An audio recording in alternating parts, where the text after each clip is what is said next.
السلام عليكم ورحمة الله تعالى وبركاته. كلتي هبون داودي الميل كستو دنيا فايدة كجوتان يسي كستو نودي سنسابة halkan waa muqbaahiya aqalka geyga toob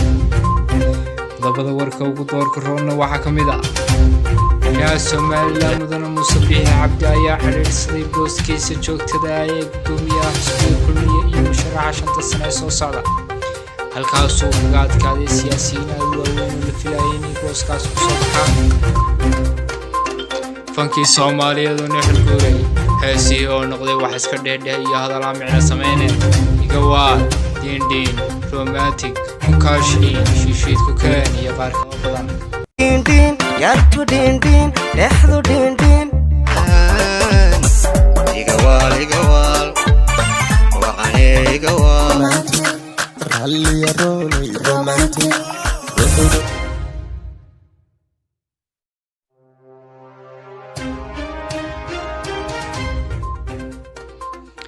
aalada TikTok ayaa lagu eedeynaya boqolaal hablo Soomaaliyeed inay fasahaadisay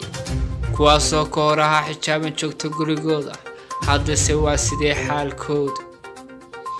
xijaabkan xooraya xishoodka waxba igama gelin halkaan uu qurux badan ma soo bandhigayo qaar kale oo badan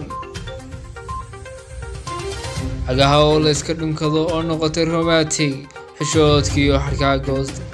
gabadhan ayaa bartay YouTube ka isticmaasho ku soo bandhigtay muuqaalkan oo ay ninkeeda cagaha kaga dhukanayso kuna sheegtay inay tani cadeynayso inay isjecel yihiin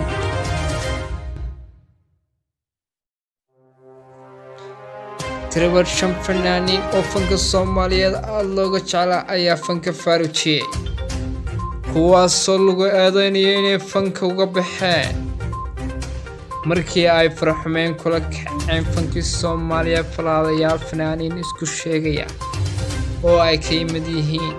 Fartuun Balbalaarka Baladegan iyo Cumar Krish oo la yaqaan sikay gabi ahaan intaasaynu ku soo gabagabeynaa barnaamijkeeni faahfaahiyo fagaarage barnaamijka waxaynu la socodsiinaa anigoo Khadar Cali Abukar Aqalka